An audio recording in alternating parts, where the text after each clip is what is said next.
Salve, salve família, aqui quem fala é o Lutz do canal Cortes Podcast e no meu primeiro mês monetizado eu já fiz $3.000 só seguindo o que esse cara fala no curso dele. Então se você quer ganhar dinheiro com internet e YouTube sem nem precisar aparecer, confere o primeiro link na descrição. Depressão é uma coisa muito... Depressão é uma coisa não, depressão é um estado de espírito que a gente, como sociedade, não entendeu ele muito bem. Ela meio que se tem algum ponto aí? Sim. Isso chama comorbidade. Comorbidade acontece em mais de 90% dos casos, tá? Quase todo mundo que tem depressão, em algum momento tem ansiedade. Se você ficar nessa tal ansiedade crônica, a resposta do corpo a essa espécie de... Eu tô trazendo para um lado mais energético, tá? Porque é óbvio que ele é mais intuitivo para as pessoas, mas é isso. Ela converge numa cronificação dessa baixa energia que acaba sendo depressão. Tá? Depressão não é baixa energia, mas assim, imagina que a gente tem um termômetrozinho hedônico do prazer, e aí tem um que faz a gente achar que as coisas estão ruins. Então, baixa energia puxa o termômetro para baixo, como se esfriasse o tempo. Tá? Então, são coisas um pouco diferentes, porque, por exemplo, a verdadeira baixa energia é baixa interação, chama anedonia, uma coisa típica de sintoma negativo e esquizofrenia. É outro bicho. Mas... fato é que quando você tem essa coisa crônica, estresse crônico, cansaço crônico, esse cansaço de expectativa, essa vida assim, você também puxa esse termômetro do prazer para baixo e aí muitas vezes isso vira uma depressão, sim. Entendi. Mas deixa eu te falar, depressão é um negócio, um estado de espírito pouco entendido, porque a depressão na sua base, ela não é uma doença nem uma disfunção. A depressão é uma generalização ou um estado extremo de um outro que serve para uma sinalização muito importante. Porque pensa o seguinte, se a gente não tivesse a capacidade de informar para nós mesmos que a gente está na pior, a gente não ia conseguir sair da pior. E quando a gente vive numa sociedade altamente conectada, se a gente não tem a capacidade de sinalizar para os outros também, aí a gente não recebe ajuda. Então, no final das contas, a melancolia, os estados de tristeza extremos e tudo isso que está associado aqui com esse polo da depressão, eles têm uma função adaptativa. Entendi. Não é, a gente tem essa psicologia, essa coisa mais básica que fala sempre em ataque e fuga, em medo e tal. Mas essas emoções mais ligadas à vida na savana, né, por assim dizer, que não é vida na savana nenhuma, tá? Esse ideal simplista do que é o Pleistoceno, o estado do homem primitivo. Que o pessoal vem estudando desde lá, né? E tenta fazer uma... Então, esse estado, ele é um pouco enganador, porque desde muito cedo na história da espécie, a gente... na verdade, desde que a espécie surgiu, ela é uma espécie social.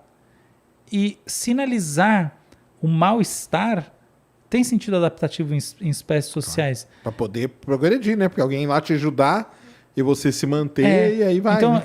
Eu não conheço nenhum estudo sobre a tristeza em sociedades primitivas, até conheço pensando bem, mas Levi-Strauss trouxe isso, mas não era bem primitivo. Mas enfim, sociedades arcaicas, né? Primitivo não se usa mais. Mas enfim...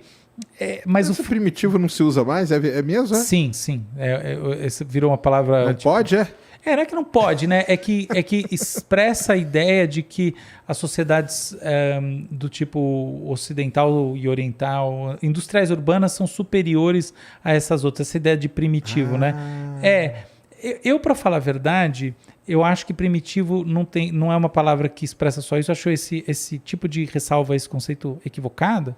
Eu não sou contra ressalvas a conceitos, porque eu acho divertido inventar um novo conceito. Então, para mim, tudo bem. Não usa mais, deixa eu inventar outro, tá bom. Mas eu acho que nesse caso é ruim porque o primitivo também remete, pelo menos do ponto de vista do senso comum, ao primeiro, ao primário, ao que, né? Então, eu não vejo como algo que tem uma conotação negativa. Eu acho isso aí meio equivocado. Mas não importa. O que importa é essas sociedades mais arcaicas... Sim. Elas são pouco estudadas pelo campo, pela ótica da tristeza, da melancolia, né? O que a gente tem estudo, por exemplo, em melancolia em índios e tal, mas isso não é sociedade, são sociedades já muito mais evoluídas do que isso que eu estou falando. Agora, o que importa nessa sociedade já existia com certeza essas coisas. E a depressão... Porque isso é uma coisa do ser humano, né? É lógico. E a depressão, ela vem como uma... Pensa uma coisa, a gente tem que transmitir genes para expressar emoções, tá? Não sai do nada. Se você não tem um arcabouço biológico para expressar, você não consegue expressar. A cultura vai determinar o que você expressa em muitos sentidos, mas isso vem de um arcabouço. Você tem que ter, por exemplo, músculos faciais, você tem que ter uma fenomenologia, um jeito de sentir que está ligado a essa expressão desse jeito. Tudo isso tem que estar em você. Então, essas coisas são transmitidas. Agora, pensa como é que é dada uma transmissão desse tipo de coisa. É tudo poligênico, etc e tal. Então, é natural que existam estados, né, nessa distribuição, meramente em função de como a coisa se distribui, que sejam mais extremos. Você entende? E isso daí a gente vê na sociedade de fato. Então, a gente vê que tem pessoas que têm uma tendência maior, dadas determinadas circunstâncias, a expressar mais coisas de um jeito, mais coisas de outro jeito. E a gente vê correlação dessas tendências com polimorfismo, variações genéticas. Não quer dizer que a emoção é genética, não é nada disso. Isso é besteira total, a gente já sabe que não é assim. Mas quer dizer que se você não tem essa estrutura, você não expressa. E ela está distribuída assim. Então o que acontece? Algumas pessoas, muita gente tem uma vulnerabilidade muito maior nesse sentido biológico a depressão. E aí, em função do ambiente pesado ou então de condições neurológicas mesmo, tem a tal da depressão maior, que é um estado de depressão que assim, você muda o cenário e o negócio não muda. Então, só para te dizer, responder para você, a depressão é mal compreendida. Ela não é necessariamente uma doença, ela não é necessariamente um estado disfuncional. Mesmo a depressão definida lá no DSM, no CID, nesses, né, diagnósticos psiquiátricos clássicos, eu relativizo um pouco algumas dessas visões, dessas coisas. Não vou dizer não é, porque não acho que não é assim que se debate um assunto como esse. Eu sou da opinião que existem muito mais sutilezas e sofisticações desse debate do que esse mais tradicional. Eu acho que muita gente que é muito séria acha isso. Inclusive, eu conheço muito bem gente que está nas grandes universidades falando exatamente isso. Enfim, nos Estados Unidos e na Europa. Mas, enfim, o fato é que você tem mesmo esses estados que a pessoa tem um negócio e aí ela põe, por exemplo, um marcapasso cerebral, uma coisa assim, ela melhora, tá? Então, nesse sentido, a depressão é pior. Porque, cara, sabe, a gente não sai da cama, é um negócio que é sério. Entendi. Então, o mal nosso até que não é tão ruim. É ruim sim também, né?